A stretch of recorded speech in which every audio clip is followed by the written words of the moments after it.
नमस्ते and welcome to Bodhi सार knowledge in a nutshell. ज्ञान के सारांश बोधी सार में आपका हार्दिक स्वागत है। Brought to you by Bodhi news, जिसमें ये सारे फीचर्स रेगुलरली आप तक हम ला रहे हैं।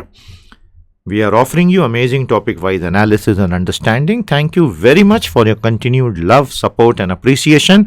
Make sure you keep visiting the Bodhi SAR website and the Bodhi News website on a daily basis.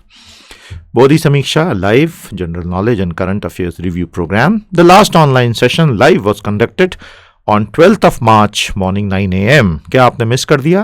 तो आप जरूर फॉर्म भरें ताकि आपको SMS और ईमेल टाइम पर मिले। स्क्रीन पर लिंक दिख रही है। The next Bodhi Samiksha session would be on 26th March, Sunday morning 9 a.m. बिल्कुल मिस मत कीजिएगा। बोधि शिक्षा और ओपन फ्री वीडियो पोर्टल आपके लिए अवेलेबल है। बोधि शिक्षा साइट पर जाकर जितने भी अभी तक के वीडियोस हैं उन्हें आप देख सकते हैं। ये एक इतनी रिच रिपोजिटरी बन गई है कि हजारों छात्र इसका आनंद रोजाना ले रहे हैं। Don't be left out. Bodhi Pratham एक अद्भुत कोर्स जो 6 दिनों में क्लासरूम कोर्स के माध्यम से आपको सिखाएगा किस प्रकार अपने जीवन की सारी एनर्जी को पॉजिटिवली एक दिशा में आप डायरेक्ट कर सकते हैं। www.bodhipratham.com साइट पर जाकर सारी जानकारी लीजिए और एनरोलमेंट कराएं।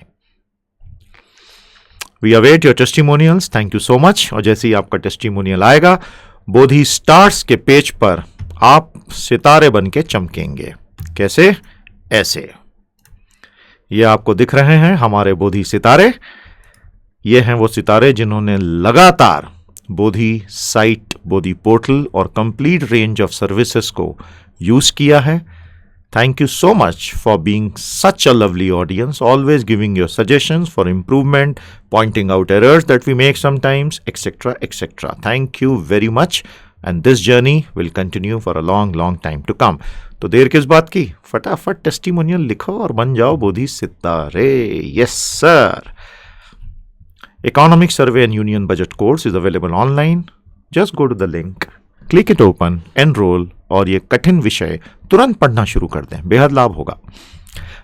Brought to you by PT education and PT's IAS Academy। आइए शुरू करते हैं the Bodhi Saar topics for today. Since the whole environment seems to be coloured saffron as of now, we will take 2 out of these 3 topics related to the analysis of the electoral results March 2017, the Modi wave deconstructed and a wave that swept some shibboleths away. तीसरा हमारा होगा infotech phases the huge skills problem.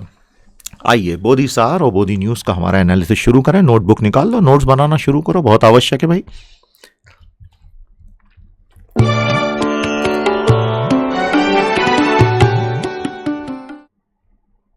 The Modi Wave Deconstructed, brought to you from various subdomains: demography and prosperity, demonetization, parliament and assemblies, political parties and leaders, reformers and world figures. All these subdomains are available on the Bodhi SAR website. वहां आपको एक एक subdomain मिलेगा। Click कर कर उस पर जितने भी दूसरी चीजें आप एक साथ पढ़ सकते हैं। Amazing analyses of the electoral results are appearing in all mainstream media. This is one which appeared in the Economic Times. Remember, keep rotating newspapers, keep reading multiple newspapers. That is the only way to develop an objective and a balanced perspective. Otherwise, you won't even know and you'll become completely subjective in your views depending on which newspaper you read. तो ET का ये बड़ा अच्छा खूबसूरत लेख हम लाए हैं। पूरा एनालिसिस आपको देंगे। ध्यान रखें, अपनी कॉपी खुद खरीदें। All copyrights acknowledged. After the 2017 March Assembly poll results and the unexpected landslide wins for the BJP in UP particularly, a lot of thought is going into why the exit polls went wrong, how did the BJP manage such wins, and how the Modi wave not only remained intact but grew in intensity and stature. The very big unexpected development for 2017, which became positive for many sectors, for example stock markets, for example various sectors of economy, was that Mr. Modi and his trusted lieutenant Amit Shah, the chief of the BJP, were able to pull through such amazing victories. Remember, for those who want to dive deep, a comprehensive Bodhi on this election results is available, the state of Indian politics and economy, on bodhibooster.com. ये एक बहुत विस्तृत बोधि हमने बनाई है जिसे आप अवश्य गहराई में जाकर पढ़िएगा, आपको बहुत आनंद आएगा। इतना विस्तार पूर्वक विश्लेषण आपको किसी भी साइट पर इस प्रकार नहीं मिलेगा। मिस मत कीजिए। हर इंग्लिश बोधी के साथ हिंदी लिंक्ड है। पढ़िए, समझिए, इकोनॉमी, पॉलिटिक्स और फॉरेन अफेयर्स से जुड़े सारे मुद्दे एक ही जगह। और जरूर कमेंट थ्रेड में बताइए एफर्ट कैसा लगा। हमारी टीम के लिए वही सबसे महत्वपूर्ण है। और इसे में आपको ये बोनस 1.5 घंटे का वीडियो एनालिसिस साथ में मिलेगा। इस पूरी बोधी का एनालिसिस, उनकी आलोचना करने इसी से पर लिंक किया हुआ है। बात को समझा जाए कि आखिर जनता को पसंद क्या आ रहा है। यह संदेश मोदी जी ने 2014 में भी दिया और 2017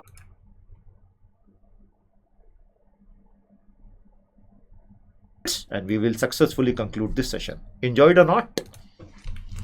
The Got 7 it? unmet challenges. Great. So make sure that you view it। और ये सब कुछ हिंदी में पैरेलल अवेलेबल है। भारतीय राजनीति और अर्थव्यवस्था की स्थिति, इसे पढ़ना बहुत आवश्यक है यदि गहराई से इन बिंदुओं को समझना है। केवल सुपरफिशियली तैरते रहना है तो बात अलग है, but otherwise this is for the serious student. Second, so what really happened? Let's understand. Perhaps the Indian voters have become far too matured for the political parties to understand. At least the immediate reaction looks like that. They may be poor but are not silly. Bharat के अधिकांश मतदाता गरीब हो सकते हैं लेकिन मूर्ख नहीं है। One analysis can be the UP citizens wanted not to be deprived of Mr. Modi's developmental agenda. Hence, the one-way victory for BJP. So what is the logic? That we have tried, this is what the citizens are thinking, we have tried the SP and the BSP, now let's give the BJP a chance. And those who are very sour with this victory of BJP and who are criticizing the BJP, they will also get their answers in this analysis later on. Third, आज के ये सार का संपूर्ण हिंदी आपको Bodhi news की website पर PDF में मिलेगा, अवश्य वहां से लीजिएगा। The BJP projected itself as a potential winner. Throughout, we saw the leaders on the television screen saying, we are winning, we are winning, we are winning. To be very fair, even the other parties did that, right? It's not just the BJP that did so. And this helped it garner support from voters of all castes and religions. एक बात तो बिल्कुल तय है, धर्म और जाति से ऊपर उठकर लोगों ने बीजेपी को वोट दिया है और वो तो विक्ट्री में दिख ही रहा है। Maybe the Indian voters truly have gone above caste, faith, ideological walls to become one with a developmental agenda. But this cannot be said with certainty because only 2 or 3 more elections will prove this as a final truth. So, let us not consider this the gospel truth as of now. Amazing irony, gospel truth, people moving away from faith-based walls. Fourth, many thought Amit Shah scored a fluke victory in 2014. कईयों ने कहा लोकसभा में उत्तर प्रदेश में BJP का 2014 का प्रदर्शन तुक्का लग गया था। नो मोर, अब ऐसा नहीं। He is a proven master strategist for UP due to a massive score in both the general elections for Lok Sabha and the 2017 Vidhan Sabha चुनाव। मे बी ऑल पार्टीज में need to learn that caste and religious based electoral politics is a thing of the past.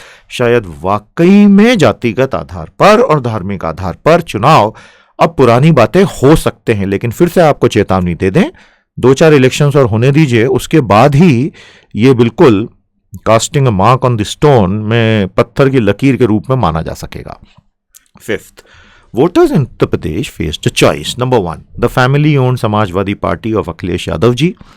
Second, the one person owned Bahujan Samaj Party, a Masiha for the Dalits. And third, the apparently non-family owned BJP.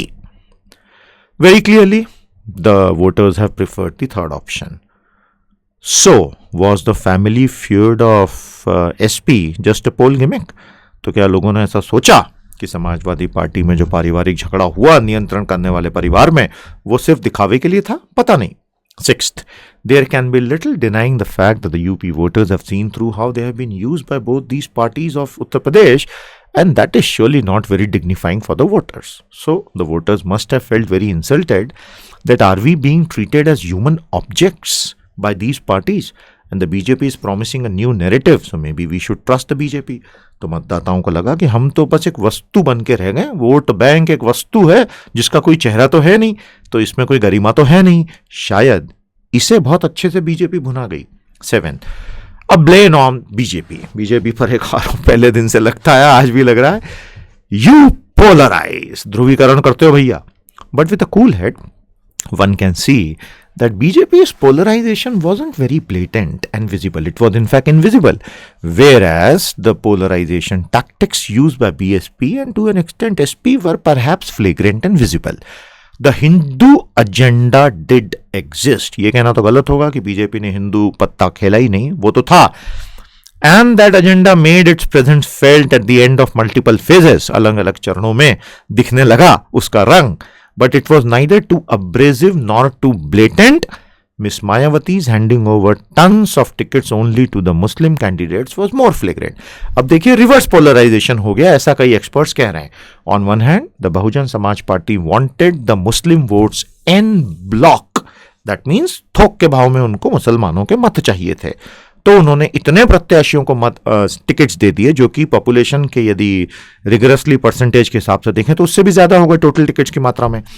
तो वो एक pro मुस्लिम polarisation हो गया. Hence the Hindus went en bloc in favour of BJP, और वो reverse polarisation. ये technical terms हैं, just thought you should no.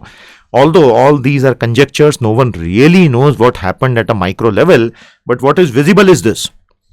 8th, political parties maybe need to learn their lessons from these elections and adopt an agenda of professional politics rather than purely identity politics based on caste and religion. Whether they'll really do it or not remains to be seen. देखेंगे. 9th, nothing is lost. लेकिन ध्यान रखें, Rahul Gandhi need not get demoralized. Akhilesh ji need not get demoralized. No one need get demoralized. Because Indian democracy is no one's personal property. Indian voters have proven it again and again.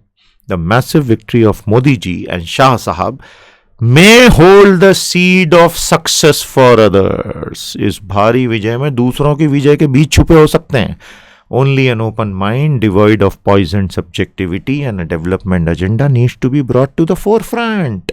Samajwadi हो या Bahujan Samaj party हो या कांग्रेस हो, अगली बार वो मोदी जी द्वारा किया हुआ करिश्मा दोहरा सकते हैं, लेकिन अब दिमाग खुला रखना पड़ेगा. किसी भी तरह की जहरीली व्यक्तिगत एक सोच बिल्कुल छोड़नी पड़ेगी और एक ऐसा विकास का एजेंडा लाना पड़ेगा कि जो सीधे वोटर से कनेक्ट करे, न कि मोदी जी का अपमान करके वोट मिलेंगे. वो इस बार सबने ट्राई कर लिया, वो चला ही नहीं. और जब डिमोनेटाइजेशन के कंटेक्स्ट में नहीं चला तो इतना बड़ा तो मौका फ्यूचर में आना ही नहीं है. Hence all opposition parties need to carefully recalibrate, taking a break from the past, and they have a great golden future lying ahead. क्योंकि हमारा लोकतंत्र का पहिया बहुत तेजी से घूमता है और ये किसी के भी प्रति लॉयल नहीं है. और नागरिक क्यों लॉयल हो किसी के लिए? हमारी लॉयल्टी केवल भारत के लिए होनी चाहिए. जो पार्टी भारत की सेवा अच्छे से ईमानदारी से करे, हम उसके साथ खड़े रहें. Remember, you can view the data on assembly elections. Bodhi booster पर हमने पूरा पेज बना दिया है डेटा का. वो लिंक आपको पीडीएफ में मिलेगी, क्लिक करेंगे सीधे वहां चले जाएंगे. और बोधी रिसोर्सेस पर आपको बहुत सारे इलेक्शन रिलेटेड रिसोर्सेस मिलेंगे. All those who wish to go deep into it, आपका स्वागत है बोधी रिसोर्सेस पेज पर, resources.bodhisat.com. इसमें आपको इलेक्शंस का टैब दिखेगा. वो टैब आप खोल लीजिए और जैसे ही इलेक्शंस का टैब खोलेंगे सारे पीडीएफ्स आपको सामने दिखाई दे जाएंगे. तो ये रहा इलेक्शंस का टैब, इसे हमने खोला.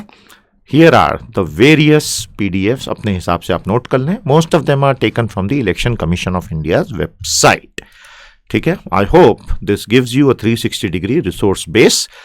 A few questions for your practice. Why did nearly all experts and opponents get the signal so wrong?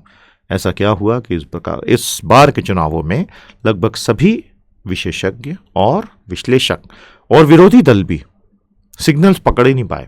Second, in what way was the developmental story sold to people? Why did they buy it? किस प्रकार से विकास की गाथा की एक कहानी लोगों को बहुत अच्छे से समझाई गई और उन लोगों ने, यानी वोटरों ने, जिन्होंने 300 से ज्यादा सीटें बीजेपी को दे दी, उस कहानी पर यकीन आखिर किया क्यों?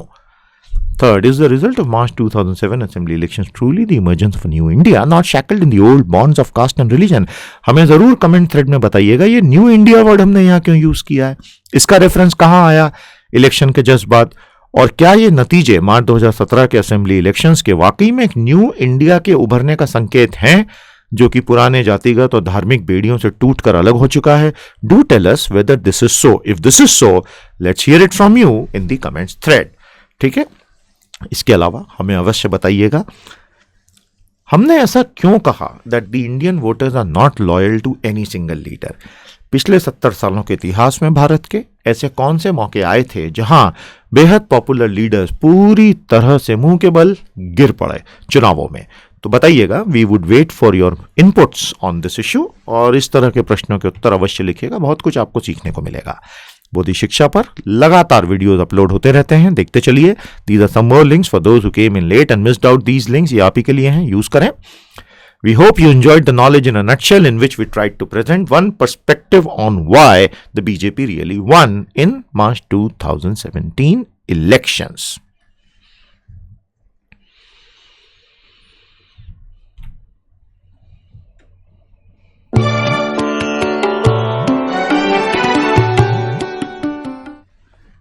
We focus on information technology companies facing a youth skills problem. Brought to you from the domains of citizenship and immigration, companies and products, corporates, demography and prosperity, education and employment, knowledge economy, industries and services, statistics. बोधि सार में हम सूचना प्रौद्योगिकी कंपनियों को कौशल की कौन सी बहुत भारी समस्या का सामना करना पड़ रहा है, पड़ेगा, अब उस पर हम नजर डालेंगे। Many experts and corporate professionals have been warning the world about what's going to happen with the Indian IT firms. One such beautiful article is here, and we will now present an analysis based on a lot of such articles. All copyrights acknowledged. हमेशा अपनी copy खुद खरीद के पढ़ें। Indian IT sector is by far the largest and the best employment generator for top skilled professionals amongst all service sector companies in India. Other sectors want to attract IT employees due to their high disposable incomes. Absolutely. Now, we all know that Indian IT sector directly employs several million top skilled professionals. No doubt about that. And the way they offer jobs in bulk has remained paralleled in the history of modern India after 1991. So no doubt our IT sector remains a jewel in the crown of Indian economy, and hence this analysis is important. क्योंकि थोक के भाव में उच्च कौशल professionals को जिस प्रकार नौकरियां सूचना प्रौद्योगिकी में मिलती हैं, वैसी और किसी भी क्षेत्र में नहीं मिल रही हैं, इसलिए हमारे लिए बहुत आवश्यक है इस चीज को समझना। Second, today the IT sector is faced with challenges which may relegate this sector to a not so lucrative status in the near future.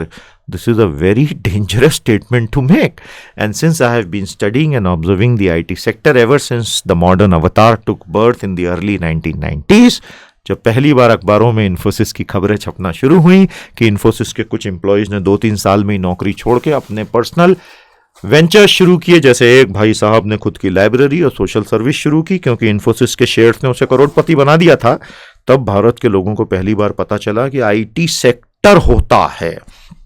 Yes, there was a time like that. उस स्थिति में आज ये बात करना, point 2 में जो पहला स्टेटमेंट है, बहुत ही डरावना है। These challenges have been building, unfortunately, over the years, but no major remedial action seems to have been taken. Nothing is immediate. These challenges have built. The biggest uncertainty today, apparently from the screaming headlines of the media, seem to be Donald Trump's US administration. Every day, some new bombshell is dropped. It may strangulate the visa regime that is the source of smooth flow of manpower and revenues for the multitude of IT companies working in India. इसमें तो कोई शक ही नहीं है कि इस तरह के डोनाल्ड ट्रंप साहब के धमकी भरे वाक्य सबको हिला देते हैं जड़ से। Although they maintain a very brave face, बाहर से सभी आईटी कंपनीज बोलती हैं ज़्यादा चिंता की बात नहीं है वगैरह वगैरह, वो ठीक है, चिंता की बात तो खैर है। प्राइम मिनिस्टर मोदी के लिए after the recent election victories it will be a big challenge to create some kind of a working equation with President Trump that the Indian diaspora in America doesn't get hurt. It's very important. We will see over the next few months how this evolves. Fourth, but a bigger problem, skill levels of the sector's employees. अब असली समस्या पर आ जाते हैं भैया। Trump साहब तो जो करेंगे सो करेंगे, हमने क्या किया वो देख लें। एक बड़ी समस्या है इस क्षेत्र में काम करने वाले सभी कर्मचारियों के कौशल स्तर. The Capgemini India CEO's February statement is telltale. What did that gentleman say out of sheer frustration? That 65% of my staff, these guys are untrainable. I cannot train them. The middle management layer is useless. They won't allow a comprehensive change in attitude and training. So what do? 65%? Oh my God. What about their EMIs, Mr. CEO? कुछ तो सोचो. दयावान बनो. उनकी EMIs का क्या होगा भाई साहब? Fifth, McKinsey reports say that due to major changes, around 20 lakh out of the approximately 40 lakh professionals in Indian IT sector will become irrelevant in the next 3 to 4 years. Although such reports, we all know that McKinsey is a consulting company, their reports can be alarming in nature, so that people end up giving them more contracts to prepare more reports. That's a light-hearted banter. McKinsey, please don't kill me for that. Broadly speaking, the threat is visible over the horizon. अगले 3 से 4 साल में यदि आधे professional हमारे ऐसे हो जाएंगे कि वर्तमान स्किल्स ही बेकार हो जाएंगी, तो हम क्या करेंगे? And all this has been brought about by so many things: cloud computing, artificial intelligence, chatbots, and God knows what else. Continuous reskilling to keep themselves relevant and employable is the professional's responsibility. अब ये तो employ की खुद की जिम्मेदारी है ना, नई नई चीजें सीखें. ध्यान रखिएगा, इस पर बहुत सारा कंटेंट हमने बोधिसार वेबसाइट पर आपके लिए रेडी रखा है. कैसे यूज करना है क्विकली 1 सेकंड में आपको बता दिया जाए. आप जब बोधिसार की साइट पर जाएंगे, here is the Bodhisar website. So open the category wise page and on that you will find various categories of interest, categories and subcategories of interest to you. For example, right now when we were studying this, education and employment, आप देखेंगे point 5 में, तो उसमें आपको क्या करना है? जब आप इस पे जाएं तो एजुकेशन एंड एम्प्लॉयमेंट क्लिक कर दीजिए. ये रहा एजुकेशन एंड एम्प्लॉयमेंट. इसको क्लिक करके ओपन कर लीजिए. When you click open education and employment here, you will see that there are several bodhisars, as we call them, ज्ञान का सारांश, knowledge in a nutshell, which will be very handy for you to know more about this particular theme. Not all of them may be about jobs in IT sector, but you can see the broad perspective here. ये बहुत अच्छा है process और इसका पूरा लाभ लीजिए. बड़ी मेहनत से टीम इसे बना रही है. Point number 6, our policy makers and education and skilling sector must take note. It is a challenge primarily for them, not for the companies. Why not for the companies? We will see soon. 7, with the skilling costs increasing and the currency advantage lost in the short run, it has become prohibitively expensive for Indian infotech industry to continue to skill employees on its own. So the Mysuru University of Infosys, which is one of the biggest in India, although technically not being a university, will become prohibitively expensive for the company to do. The burden naturally falls on educational institutions and the skilling centers to provide adequately skilled personnel to the IT industry. Are they up to the mark? The very clear answer is no. People don't open engineering colleges in India largely to skill people, right? They open engineering colleges to fill their own seats. Is this too gross a charge? Just look at the profile of the owners of engineering college. You will get your answer. And that is where the government of India should really strike very hard now. Enough of this drama going on for decades. The owners of the colleges should be responsible for the outcomes of learning that come out from those schools and colleges. Who else can be responsible? The powerless principals and the deans. Pointless. 8. Even in the knowledge industry, the definition of knowledge itself has changed. ज्ञान की परिभाषा ही बदल गई है. हमें comment thread में जरूर बताइएगा. What is knowledge management? Knowledge management होता क्या? बताइएगा. This makes their job all the more difficult and challenging. Knowledge industry has been steadfastly focused on returns than anything else. They will have to shed their returns focus and build more on the skills focus. So this is a very scathing indictment of the entire IT sector. पूरे IT sector को चाटा मार दिया गया इस तरह के articles में. अब सच्चाई है इसीलिए बोल रहे हैं. They will have to give preference to quality over quantity, and which means that a lot of engineering colleges may shut down. 9th, the situation is already frightening as on date, and it is worsening by the day, and the time is now right and ripe to make necessary amends if we want our IT industry to thrive. This is India's jewel in the crown. We must not allow it to evaporate. Bharat के सबसे बड़ी शान हमारा सूचना प्रौद्योगिकी उद्योग, भारत की जो ज्यूल्स इन द क्राउन है, एक तो आईटी सेक्टर हो गया, एक इसरो जैसे इंस्टीट्यूशंस हो गए। हमें कमेंट थ्रेड में कम से कम 5 ऐसे इंस्टीट्यूशंस या सेक्टर्स के नाम बताइए which are the jewels in the crown of India. Bharat के मुकुट में जो चमकते हुए हीरे हैं, एक तो इसरो है, एक आईटी इंडस्ट्री है, और ऐसे 5 नाम हमें कमेंट थ्रेड में बताइएगा, बड़ा मजा आएगा। तो भारत की जिम्मेदारी है कि हम इसे बर्बाद न होने दें। You can learn a lot about economic survey and union budget in this online course. Make full use of it. A few questions for your practice, my dear friends. Why did the Capgemini boss say 65% of my staff is untrainable? क्या frustration था कि Capgemini India के CEO को ऐसा कहना पड़ गया? Second, what have been the failures of the Indian skilling system? इसका तो बड़ा अच्छा उत्तर देना भाई हमें। भारतीय कौशल विकास व्यवस्था की सबसे बड़ी विफलताएं क्या हैं? Third, in what ways are the dynamics of knowledge itself changing? Fourth, what will happen if Trump lives up to his promise of strangulating the visa regime? If he really does it, क्या होगा? जाने क्या होगा रामा रे, जाने क्या होगा, वही होगा जो मंजूर खुदा होगा। हमें आशा है आपको ज्ञान का ये सारांश पसंद आया होगा। Keep commenting, keep enjoying, keep letting us know how you find and keep answering the various questions.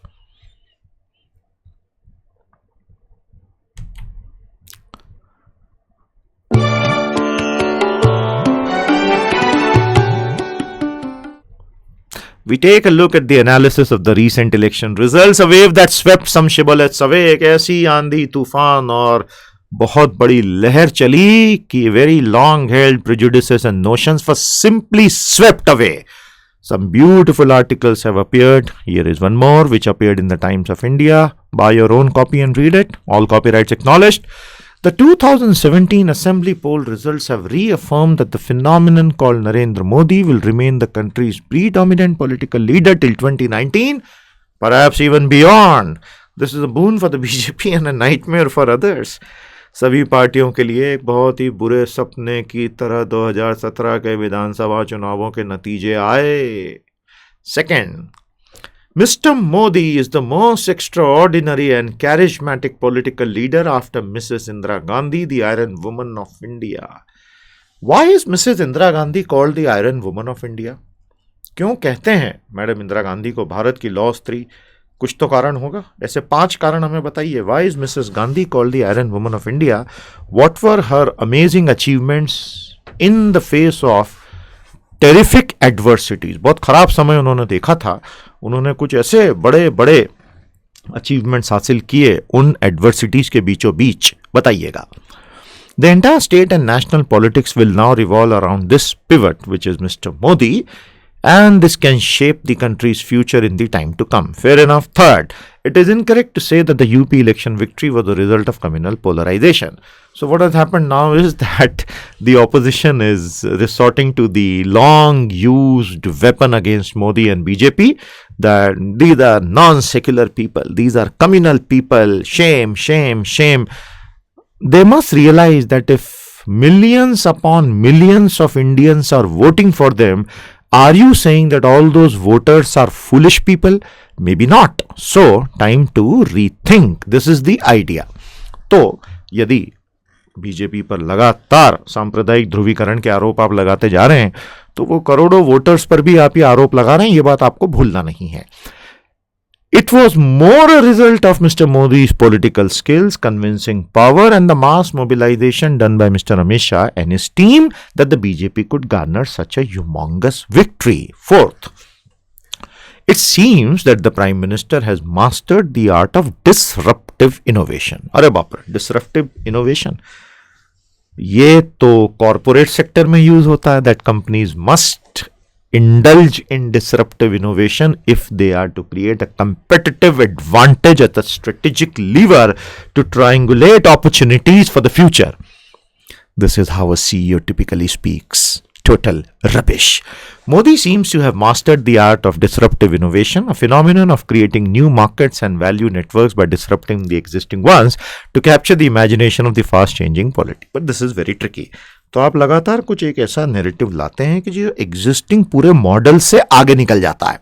Fifth, most opposition parties and liberal analysts are trapped trapped in their old political models which have become irrelevant for today's voters.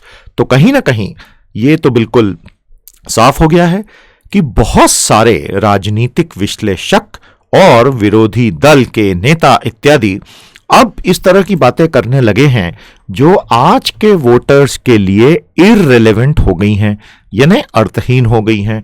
In voters को भविष्य की बात करनी है, ऐसा नेता चाहिए जो भविष्य की बात करे, ऐसा नेता नहीं जो पिछले 50 सालों से जो बातें हो रही वही कर रहे हैं. और मोदी जी ने ये नैरेटिव चेंज किया है. Sixth, Mr. Modi's boldest move, some would say the most reckless move, was no doubt the DMO, 8 November 2016. Everybody was railing against it. But Mr. Modi made it his personal weapon in the elections. On demonetization, a comprehensive Bodhi is available on Bodhi Booster. Don't miss it. 7. Mr. Modi's oratorical skills are unmatched. वो जिस प्रकार से संवाद करते हैं बहुत बड़ी भीड़ के साथ, वो अतुलनीय है आज के दूसरे नेताओं के मुकाबले. तो दूसरों को अपनी कम्युनिकेशन स्किल्स इंप्रूव करनी पड़ेगी. He could convince the UP voters that the move called DMO, नोटबंदी का जो पूरी प्रक्रिया थी, was to snatch the poor people's wealth away from the rich and redistribute it to the rightful owners, the poor. इसका मतलब है कि गरीब लोगों की दौलत अमीरों के पास चली गई थी इतने 70 सालों में, अब नोटबंदी से वो दौलत उनसे छीन के गरीबों में बांटी जाएगी. Nobody knows whether this will really happen finally or not, but at least the story was compelling. This is the ultimate pro-poor image. इससे बड़ी गरीब समर्थक कोई छवि तो हो नहीं सकती. अब कांग्रेस ने जो सूट बूट की सरकार का ताना मारा वो तो पूरा का पूरा बैकफायर हो चुका. अब उनको एक नया ताना बनाना पड़ेगा. उससे भी अच्छा आप कुछ पॉजिटिव बनाओ तो आपका भी फायदा होगा. 8. The UP victory rejects the belief that the BJP's growth is at the cost of a declining Congress. They convincingly defeated 2 strong regional opponents in UP. ये बहुत अच्छा technical point है.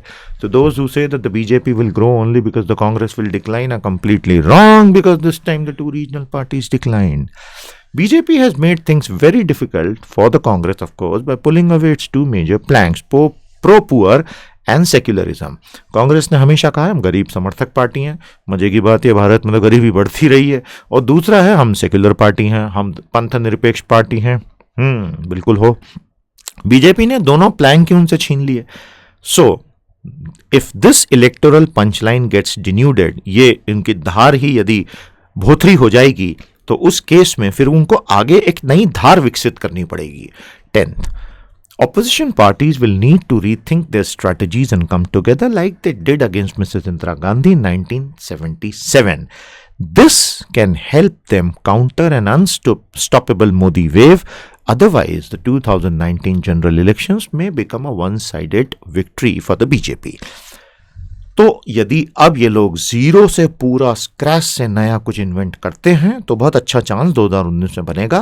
Because we all should remember that the voters don't care who the leader is, they only care about themselves and about their country at the most, and hence the leader who can fit into that thinking and mould is the one who will win.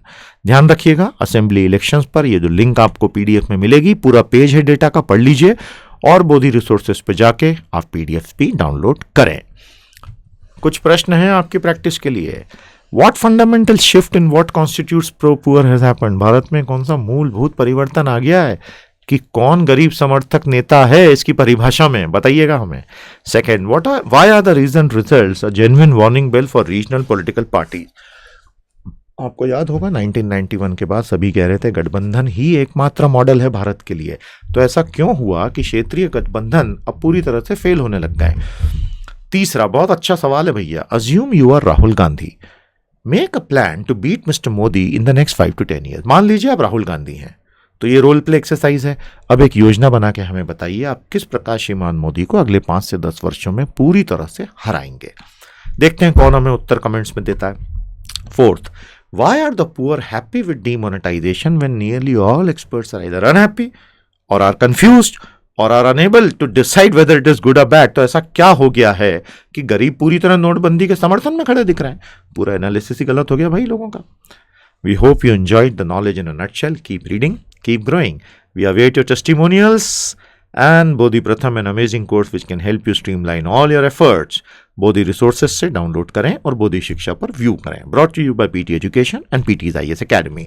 That's all we have for you in this episode of Bodhisar Knowledge in a Nutshell. बहुत जल्द अगले अंक के साथ हम फिर हाजिर होंगे. पढ़ते रहिए, बढ़ते रहिए, और हर बार जब आप पढ़ते हैं, remember you're expanding the borders of your mind and becoming a far more enlightened individual, bit by bit, piece by piece, step by step, but surely. Namaste. Jai Hind.